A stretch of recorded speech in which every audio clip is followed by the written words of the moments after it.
Okay, so I want to start today with a little psychological experiment.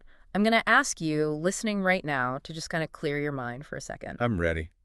Blank slate. Well, I mean you too, obviously, but I really mean the listener. All right, fair enough.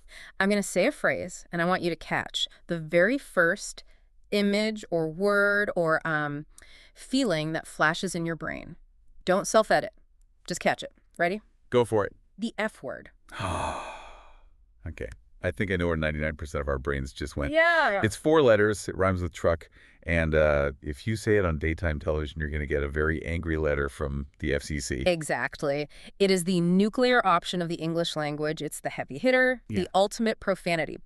And here's the twist. And honestly, the whole reason we're doing this deep dive today, Right. that initial instinct, it is completely insufficient. It is. It barely scratches the surface. We have a stack of sources today that paints a totally different picture. Right. We are doing a deep dive into the phrase, the F word itself, not just the swear word, but the title, the brand, the concept. It's actually a fascinating linguistic case study.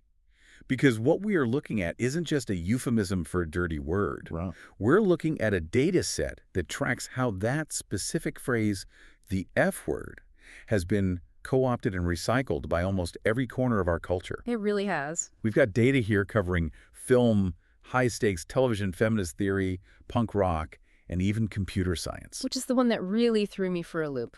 But we will definitely get there.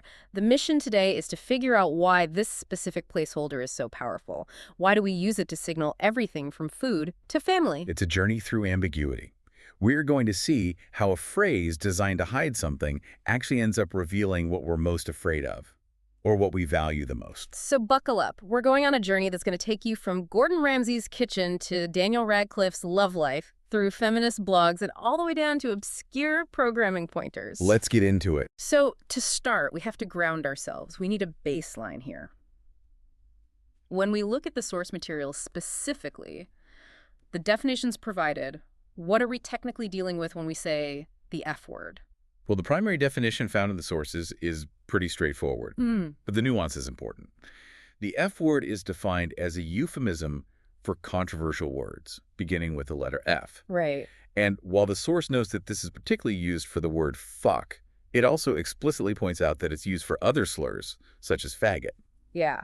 So right out of the gate, we see that this isn't just about being polite. It's about masking words that society deems offensive or highly charged. It's a shield. Precisely. It's a linguistic shield. But it is also a subject of serious academic study. Yeah. One of the key texts in our source stack is a book from 1995, literally titled The F Word. Which I imagine would look great on a coffee table if you really want to start a conversation at a dinner party. Oh, it definitely would. It was written by Sheidlower. And what's fascinating here is that this isn't just a novelty book. It's not a list of dirty jokes. Yeah. No, the source describes it as a serious study of English usage of the word fuck. It includes translations, etymology, and usage examples. Wow. It treats the word not as a taboo to be ignored, but as a legitimate functional part of the English language that actually deserves analysis. I love that. It validates the idea that even the bad words are doing heavy lifting in how we communicate. It validates the word as a tool, essentially. Exactly. And once you validate it as a tool, you see people starting to use the title, the F word, as a tool for other things, particularly in the entertainment industry. Right, because Hollywood loves nothing more than borrowing a little bit of edge. That is for sure. I was looking through the film list in our data set, and one entry jumped out at me immediately because of the star power attached to it. Daniel Radcliffe. The Harry Potter alum himself. Right. So in 2013, there's a film starring Daniel Radcliffe and Zoe Kazan. And in our source list, it is titled The F Word. Great. But, and this is a big but, I feel like a lot of people listening might know this movie by a completely different name. Because I remember seeing trailers for this, and it was definitely not called The F Word. You're absolutely right. This is a classic example of marketing versus artistic intent. The source notes that while the film was originally titled The F Word and released is that in some territories like Canada, it was actually retitled to What If for the US and UK markets. What If, which is just significantly more vanilla. It's safer, Yeah. softer. And if we look at the context here, starring Radcliffe and Kazan, it's a romantic comedy. So why do they want to call it the F word in the first place? You weren't talking about a profanity, were they? No. In the context of the plot, the F stood for friend. Ah, the dreaded friend zone. Exactly. The film is about a guy who falls for a girl who is already in a relationship, so they decide to just be friends. Which creates all that tension. So the title plays a double game. Mm. It hints at the profanity because being just friends when you want more feels like a curse, feels like a four-letter word to the person hearing it. It elevates the stakes. It turns friend into the dirty word of the relationship. Precisely. It's Yeah. very clever. But clearly, the studio got cold feet. They realized that putting the F word on a movie poster might scare off the casual rom-com audience who thought it was going to be vulgar. It's a shame, really, because the F word is a much punchier title than What If. I agree. But it's not the only time filmmakers have used this trick. The source also lists a 2005 film, also titled The F Word, starring Josh Hamilton. It seems like filmmakers really love this ambiguity. It's like a built-in hook. You see the title, you stop, and you wonder which word do they mean. And that hook is even more powerful when you attach it to a specific personality. Which brings us to perhaps the most famous usage of this title in the last 20 years. Oh, I know exactly where you were going with this. We have to talk about the man, the myth, the shouter, Gordon Ramsay. We do. The source lists the F word as a major entry in the television category, and it points out that this format existed as a British TV series and also had a U.S. version. This is, in my opinion, the gold standard of using this euphemism for branding. Yeah. Think about Gordon Ramsay's brand. What is he known for? Making excellent beef Wellington and screaming profanities at people until they cry. Exactly. He is inextricably linked with the actual F word. It is his trademark. So when they create a cooking show and call it the S word, the audience does the math instantly. It's a double entendre. It is. The F explicitly stands for food. It is, after all, a cooking show. Right. But implicitly, it stands for fuck. It signals to the viewer, hey, this is Gordon Ramsay. Anything could happen. The filter is off.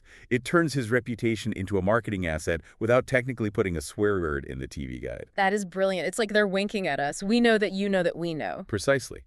And it's become such a recognizable trope that it's not just used for show titles, it's used constantly for episode titles with another series. Yeah, I saw that on the list. It seems like every long-running show eventually has an episode called The F Word. It's a very common writing device. We've got South Park, which had an episode titled The F Word back in 2009.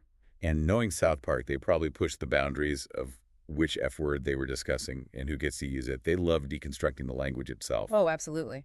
Then you have Shameless, the American series. They have an episode titled The F Word. Which fits the tone of that show perfectly. Shameless is gritty, it's raw. Using that title feels almost ironic because they rarely use euphemisms in the actual dialogue. And even going back a bit further, the source mentions Daria. Season 4 had an episode with this title. Now, that is interesting context. Daria was a show about high school angst intelligence and feeling out of place. Right. So in that context, the F word likely wasn't a swear. It could have been failure, it could have been future, it could have been fitting in. That's a really good point. It shows how versatile the phrase is. In a sitcom, it might be about failure. In a drama, it might be about fear. In South Park, it's social satire. The phrase is an empty vessel that writers can pour whatever meaning they need into. It adapts to the container you put it in. Okay, let's unpack that idea of meaning a bit more. Because so far we've talked about entertainment, movies, TV shows, generally lighthearted stuff, or at least commercial stuff. Right. But the sources also point to something a bit more serious. There is a section of our data set that deals with activism and society, and this is where I think the F word stops being a joke and starts being a statement. This is where the conversation shifts. We move from entertainment to engagement.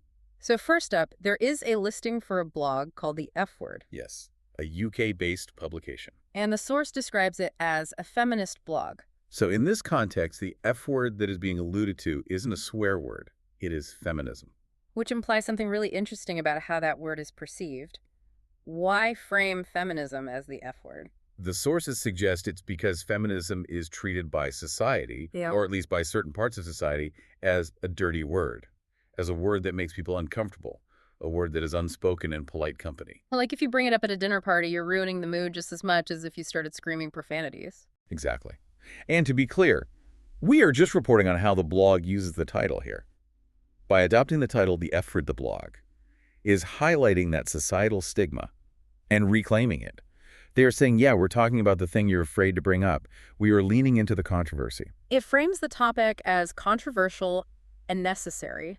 But then, almost on the opposite end of the emotional spectrum, we have another entry from the UK. This one really stuck with me. It's an exhibition by a charity called the Forgiveness Project. Yes, the exhibition is titled The F Word. And the F here stands for forgiveness. Forgiveness. Think about the power of that framing. It frames forgiveness as something heavy. It frames it as shocking. The source describes the exhibition as exploring personal tales of forgiveness and reconciliation from around the world. These aren't easy stories. We are talking about victims of severe trauma crime conflict. So forgiving someone in that context is a radical act. Yeah. By calling it the F word, they are suggesting that forgiveness is the elephant in the room. It's the hard thing to do. It's the thing that is harder to say than a curse word. That is so profound. We usually think of the F word as an act of aggression. You swear at someone. But here they have flipped it to mean the ultimate act of peace. That is the beauty of language. The same placeholder can signal a curse, a political movement, or a spiritual act of reconciliation. It entirely depends on the intent of the speaker. It's incredibly versatile. And speaking of versatile, we have to look at the niche uses section of our deep dive, because this euphemism pops up in places I honestly didn't expect. We really do see it everywhere. Let's hit the music industry real quick. The source lists a couple of tracks that just straight up use the title. Right. We have the band Baby Bird. They released a song called The F Word on their album Bugged. That was back in 2000. And then just a year later in 2001, we have Cannibal Ox. The hip-hop duo. Yes. On their album The Cold Vein, they also have a track titled The F Word. It seems like for musicians, especially in those genres, it's a way to signal grit or attitude. And here's where it gets really interesting for our listeners who might be a bit more tech savvy. I suspect I know which entry you're looking at. I'm looking at the entry under other uses. It says F word pointer. Yes. Now, when I first saw this, I thought, is this a programmer making a joke? Is this a line of code that crashes the computer? A reasonable guess. But the source says this is a legitimate technical term in computer programming. So what is it? An F-word pointer is another name for a far pointer. A far pointer. So the F stands for far. Correct. We have to go back to older computer architectures, specifically 16-bit by 86 systems. Okay. Keeping it simple for the non-coders here. In simple terms, imagine the computer's memory is a massive library. You have different ways of pointing to where a book is. If the book is close by on the same shelf, you use an ear pointer. Okay. But if the book is in a completely different wing of the library, a different memory segment, you need a far pointer. And far starts with F. So F-word became the shorthand in the documentation and the code structures. It is a completely non-cultural, functional use of the term. It has absolutely no emotional baggage. It's just code. I love that. You could be in a room full of developers talking about F words, and it's just a boring conversation about memory allocation. It highlights how context is everything. To a chef, it's food. To a feminist, it's a movement. To a computer, it's just an address in memory. Context is king. And there is one final piece of context we need to look at. We talked about movies earlier, but there is a documentary in the source list that provides one last twist. Ah, yes. The 2011 documentary. It's titled The Other F Word. The Other F Word. This is a fascinating film. The source explains that in this film, the other word is family. Family. And to give you listening a bit more flavor, this documentary is about punk rockers. Right. We are talking about guys who built their lives on rebellion, on anti-establishment sentiments, on presumably using the actual F word quite a bit in their lyrics and on stage. Exactly. And now they are fathers. They are dealing with family. So the title implies that for a punk rocker, family is the taboo. Family is the shock to the system. It's the thing that threatens their cool factor. Exactly. Changing diapers, driving a minivan, going to parent-teacher conferences, that is the antithesis of the punk lifestyle. So family becomes the word that is harder to say or perhaps harder to admit to being part of than any profanity. It's such a smart inversion. It takes us on this full circle journey. We started with the profanity, the rebellion, and we end with fatherhood and responsibility. And yet they are linked by this one little letter. It shows that what we consider shocking changes as we grow up. So what does this all mean? We've looked at a lot of different examples today. We've seen it used for marketing, for humor, for politics, and for code. If we synthesize this, if we connect these dots, the pattern is clear. The F word is rarely just about the profanity. It's a variable. It's a linguistic variable. It's a placeholder. We use it to signal the most charged, the most significant, or the most noticeable concept in a specific context. It acts like a spotlight. It does. By saying the F word, you are pretending to hide the concept. You're using a euphemism, but you're actually drawing massive attention to it. Whether that's food for Ramsay. Or friends for a rom-com. Or feminism for a blog. Or family for a punk rocker. Yeah. It's a way of highlighting a concept by pretending to hide it. By pretending to hide it. I like that. It creates a gap that your brain has to fill. And how you fill that gap tells you everything about the world you're operating in. That is a fantastic takeaway. It's not about the word itself, it's about the space the word occupies. And that actually raises a question I want to leave you with today. Because we promise not just information, but something to chew on. Go for it. We've seen how different industries and different groups have their own F word. The thing everyone is thinking about, the thing that defines them, but maybe they use a euphemism or a code to talk about it. Right? The elephant in the room. So my question to you listening right now is this. What is the F word in your life right now? That's good. I don't mean the swear word. I mean, what is the concept or the problem or the opportunity in your industry or your personal life that is so big, so charged that it feels like the elephant in the room? What is the thing you are using a euphemism to avoid saying directly? Is it failure? Is it finance? Is it future? Exactly. Identify your F word, because once you name it, you can stop hiding from it. That's a great challenge. And usually the thing we are afraid to name is the thing we most need to deal with. Huge thanks to the experts who compiled these sources, specifically the folks who keep these disambiguation pages organized so we can find these connections. It allows us to draw lines between punk rock dads and computer memory pointers. Absolutely. Knowledge is power, and sometimes knowledge is just realizing how connected everything is. Check the show notes for links to the source material if you want to verify that far pointer fact for yourself, or watch the trailer for the Punk Rock Dad doc. We will see you on the next deep dive. Stay curious.